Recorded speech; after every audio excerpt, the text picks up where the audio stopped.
সূরা জুমারের 53 নম্বর আয়াতে আমাদেরকে ডাক দিয়ে বলেন, কুল ইয়া ইবাদিয়াল্লাযীনা আসরাফু আলা আনফুসিহিম। আমার আল্লাহ তাআলা বলেন, ও বান্দারা, তোমরা যদি, হে আমার বান্দারা, তোমরা নিজেদের নফসের উপর জুলুম করেছো, গুনার কাজ করেছো, তোমরা আমি আল্লাহ তাআলা রহমত হইতে নিরাশ হইও না। আল্লাহু আকবার। এ বান্দারা শোনো, তোমাদের গুনাহ যদি হয় পাহাড় সমপরিমাণ, তাহলে মনে রাখবা আমি আল্লাহ তাআলার রহমত হলো আসমান সমপরিমাণ। তোমাদের গুনাহ যদি হয় খালের পানির পরিমাণ, বিনের পানির পরিমাণ, এ বান্দা তোমরা মনে রাখবা আমি আল্লাহ তাআলার রহমত হলো সাগরের পানির সমপরিমাণ। এই আয়াতে কারিমা যখন নাজিল হয়, এই শানের নজুল হলো তাফসিরে রুহুল মাআনির বর্ণনা। হযরতে আব্দুল্লাহ ইবনে আব্বাস রাদিয়াল্লাহু তাআলা আনহু বলেন যে একবার কিছু কাফের, কিছু সংখ্যক কাফের মুশরিক আমার রাসূলের দরবারে আসলেন। আমার রাসূলের দরবারে এসে বললেন, নবী গো, আপনি এত সুন্দর করে কোরআনের কথা বলেন, ইসলামের কথা বলেন, আহারে আপনার কথাগুলো কত ভালো লাগে। আমরা জানতে চাই, আমরা তো জাহিলি যুগে এমন কোন গুনাহ নাই যে গুনাহগুলো আমরা করি নাই।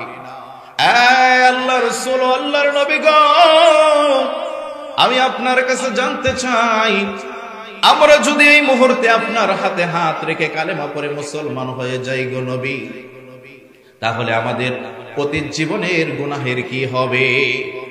এমন সময় আল্লাহ রাব্বুল আলামিন জিবরাইল আলাইহিস সালাতু ওয়াস সালামের মাধ্যমে এই আয়াতে কারিমা নাযিল করলেন, আর ডাক দিয়ে বললেন, হাবিব আমার, আপনি কাফের মুশরিকদেরকে বলে দিন, কুল ইয়া ইবাদিয়াল্লাযীনা আসরাফু আলা আনফুসিহিম।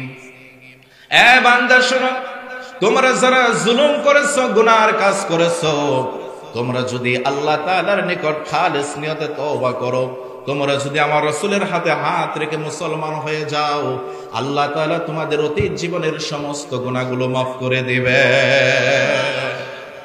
আল্লাহ রাব্বুল আলামিন বলেন, লা তাকনাতু মির রাহমাতিল্লাহ।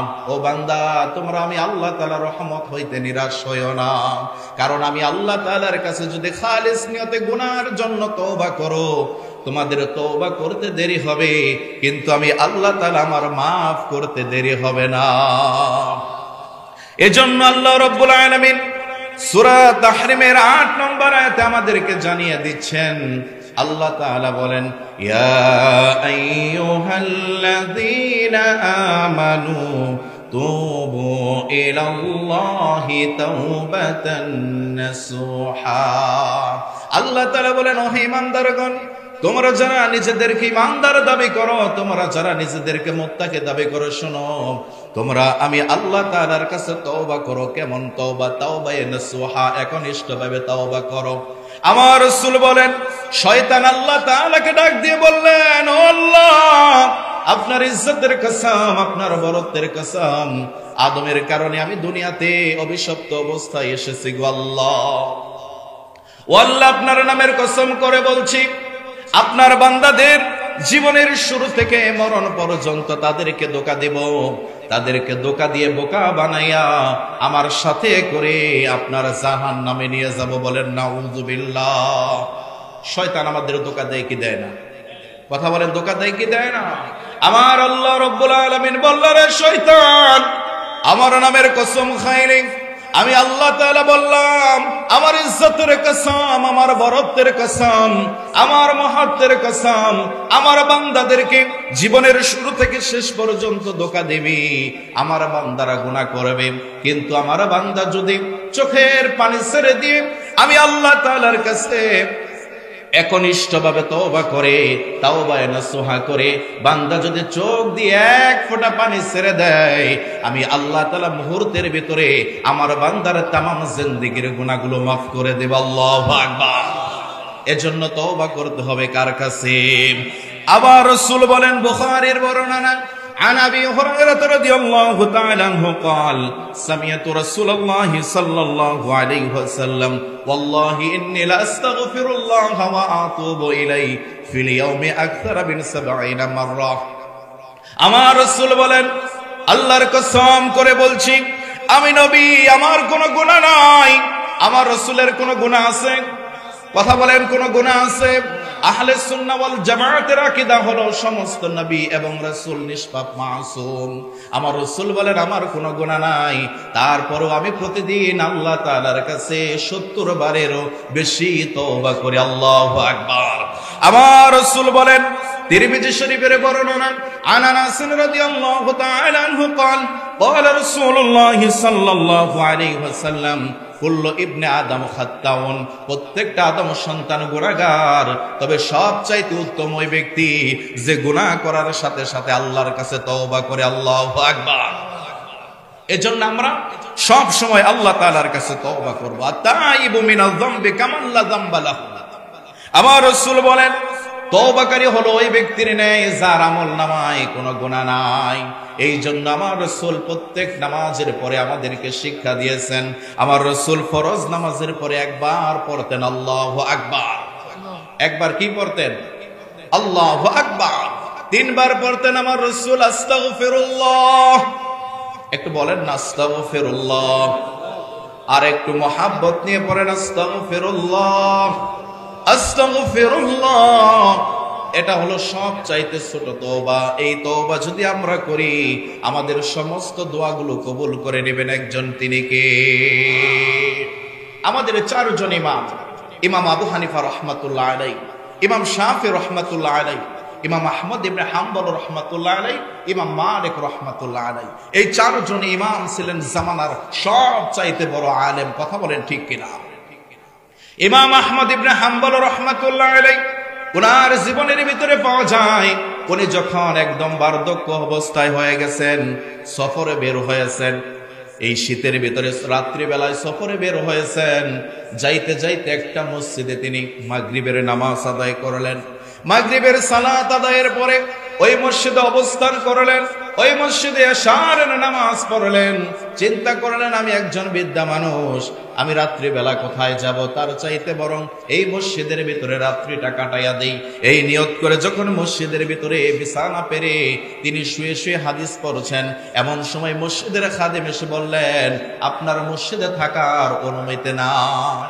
মসজিদে থাকার অনুমতি নাই আপনি বের হয়ে যান আহমদ ইবনে হাম্বল রাহমাতুল্লাহ আলাইহি বললেন খাদেম আমি তোমার মসজিদে মাগরিবের নামাজ পড়েছি এশারের নামাজও পড়েছি আমি ফজরের নামাজটাও পড়ব আমাকে থাকতে দাও খাদেম চিনতে পারে নাই খাদেম বললেন এখানে থাকার অনুমতি নাই আপনি বের হয়ে যান ইমাম আহমদ ইবনে হাম্বল রাহমাতুল্লাহ আলাইহি বেখ গোছায়া কিতাব আদি সব কিছু গোছায়া যখন মসজিদ থেকে বের হলেন অন্ধকারের ভিতরে কোথায় যাবেন যাইতে যাইতে দেখে একটা বাজার ওই বাজারে একটা যুবক রুটি তৈরি করতেছে রুটি বিক্রি করতেছে ওই যুবকের কাছে গিয়ে সুন্দর করে সালাম দিলেন আসসালামু আলাইকুম সালাম দেওয়ার পরে যুবক সুন্দর করে সালামের জবাব দিলেন এবার আহমদ ইবনে হাম্বল রাহমাতুল্লাহ আলাইহি যুবককে ডাক দিয়ে বললেন যুবক আমি একজন মুসাফির আমি শীতে কষ্ট পাচ্ছি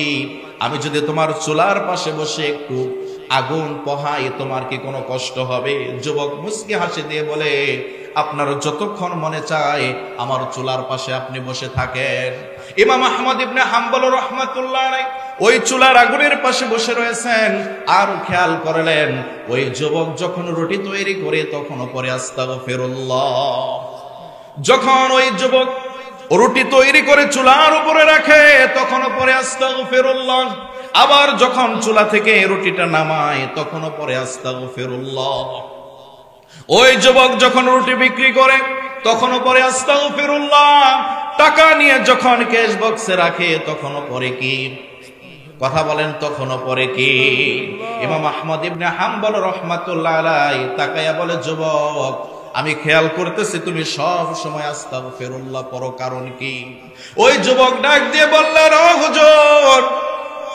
আমি সব সময় আস্তাগফিরুল্লাহ পড়ি এই আস্তাগফিরুল্লাহ পড়তে পড়তে আল্লাহ তাআলা আমাকে মুস্তাজাবুদ দাওয়া হিসাবে কবুল করে নিয়েছেন। আল্লাহু আকবার। আমি যুবক, আমার জীবনে যতগুলো দোয়া করেছি, আমার একটা দোয়াও আল্লাহ তাআলা খালি হাতে ফেরত দেন না। আসমানের দিকে আমার হাত দুইটা তোলার সাথে সাথে কবুল করে নেয় একজন, তিনি কে? ইমাম আহমদ ইবনে হাম্বল রাহমাতুল্লাহ অবাক হয়ে গেছেন। অবাক হয়ে বললেন, যুবক কি বলো তুমি মুস্তাজাবুদ দাওয়া? আমি সারা জীবন হাদিস পড়ালাম, ইলম অর্জন করলাম, আমারও তো এখন পর্যন্ত প্রত্যেকটা দোয়া কবুল হয় নাই। ওই যুবক বলে, হ্যাঁ আমার প্রত্যেকটা দোয়া কবুল হয়েছে, এখনো পর্যন্ত একটা দোয়া কবুল হয় নাই। কয়টা? একটা দোয়া কবুল হয় নাই। আহমদ ইবনে হাম্বল রাহমাতুল্লাহ আলাইহি বললেন, যুবক সেই দোয়াটা কি? এবার যুবক বলে, আমি শুনেছি এই জামানার ভিতরে সবচাইতে বড় একজন হাদিস বিশারদ রয়েছেন, আলেম রয়েছেন, নাম হলো ইমাম আহমদ ইবনে হাম্বল। আমি আল্লাহ তাআলার কাছে দোয়া করতেছি, আমি যেন ইমাম আহমদ হাম্বলকে মারা যাওয়ার পূর্বে একটা বার দেখতে পারি, আমি যেন তার কবরের উপরে একটা চুমু এঁকে দিতে পারি, আমি যেন তার সাথে মুসাফা করতে পারি। এই কথা শোনার সাথে সাথে ইমাম আহমদ ইবনে হাম্বল রাহমাতুল্লাহ আলাইহি চোখ দিয়ে পানি ছেড়ে দিয়েছেন। আল্লাহু আকবার। ডাক দিয়ে বললেন, যুবক শোনো, যে আল্লাহ রাব্বুল আলামিন তোমার প্রত্যেকটা দোয়া কবুল করেন, আর তোমার শেষ দোয়াটাও সে আল্লাহ তাআলা কবুল করে নিয়েছেন। তোমার সামনে যে যাকে দেখতে পারছো, আমি আর কেউ না, আমি হলাম এই জামানার সবচাইতে বড় হাদিস বিশারদ ইমাম আহমদ ইবনে হাম্বল। আল্লাহু আকবার। যুবক শুনো, তোমার আল্লাহ তাআলা তোমার দোয়াটা এমন ভাবে কবুল করেছেন, তোমাকে আমার দরবারে যাইতে হয় নাই, বরং আল্লাহ তাআলা আমাকে তোমার দরবারে পাঠিয়ে দিয়েছেন। আল্লাহু আকবার।